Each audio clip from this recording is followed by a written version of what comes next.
Madam Speaker, I'm pleased to ask some questions about those very projects. I know that during Manitoba's centennial there were some really remarkable projects, the Centennial Centre, which includes the Concert Hall and the Manitoba Museum, for example. And I would have thought that Manitoba 150 project might have focused on something really outstanding that would only occur during a year of celebration. Lasting investments in infrastructure. And after all, it's a year so special, the Premier thinks it would be wrong to call an election and ruin everyone's fun. So are we celebrating the achievements of major Manitobans? No, Madam Speaker. The projects include intersection improvements in Binscarth, paved shoulders and gravel road improvements. No, I like Binscarth, Madam Speaker. It deserves this project. And while I'm all for basic investments in infrastructure, are these supposed to be celebrated by Manitobans because we can only expect the Premier to make them about once every 150 years? The Honourable First Minister. Well, he just kissed Riding Mountain goodbye, Madam Speaker. The fact of the matter is that today's announcement is just the appetizer, Madam Speaker. We have a number of other projects that are being worked on, that are planned, and the announcements will follow. The important thing to understand is that we deserve to celebrate this 150th birthday as people, unified together in the celebration of what is Canada's most wonderful province, and we are blessed to live in one of the world's most wonderful countries as well. And I would hope the member would get in the spirit of things, especially on his birthday, Madam Speaker.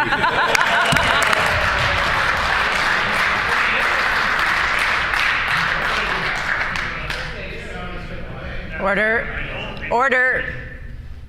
The Honourable Leader of the Second Opposition on a supplementary question. I know the Premier said we can't have an election next year because it could disrupt the economy and that people want to have a party. We all have different ways of having fun at parties. I guess some people think gravel roads and paved are the way to go. Then there's a real cause for celebration. And that the press release says Manitoba 150 will set aside $45 million to support trade and commerce, increase and support Manitoba tourism, improve safety level and service, improve drainage, and improved ride quality of roads. And now nothing brings people together like an intersection, Madam Speaker. And who doesn't love drainage? I know it's a passion of many Manitobans, but this is 86.8 kilometers of roadwork. It should be routine, not a reason to break out the champagne. Order. Why is this committee doing basic roadwork? The Honourable First Minister. That's good. Well, the member's right. We do have different ways of celebrating, but we can celebrate together as well. One thing we can't celebrate is the federal Liberal government flaunting the rule of law and causing the rejection of its own members who stood up for it. We certainly shouldn't celebrate 20 million plus going to buy new fridges at Loblaws.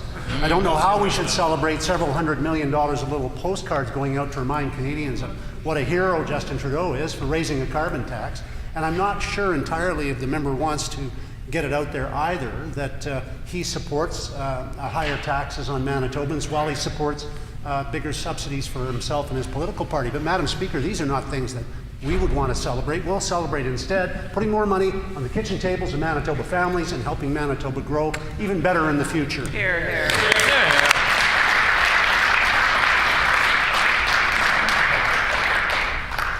The Honourable Leader of the Second Opposition on a final supplementary. Thank you, Madam Speaker. Manitoba's 150th is a reason to celebrate and to reflect, and we have amazing historic, cultural and artistic institutions and natural attractions across this province.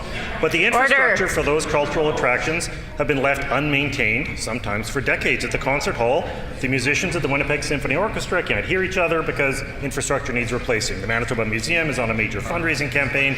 I know that roads are so bad in much of our province, as well as Winnipeg, we might want to throw a party if we can make it to the nearest stop sign without bending a rim on a pothole or throwing our wheels out of alignment. But let's not pretend that anyone is going to travel to Manitoba for the 150th because of new gravel roads. The Premier has left $1.1 billion on the table in funding for infrastructure projects. Are these projects going to be used to tap into federal funding? The Honourable First Minister. I'm sorry, Madam Speaker, I didn't quite catch that last bit, but I did catch the bit about criticizing us for actually helping people throughout rural Manitoba in the north get around on roads. And I'm not sure I share the concern the member has raised at all.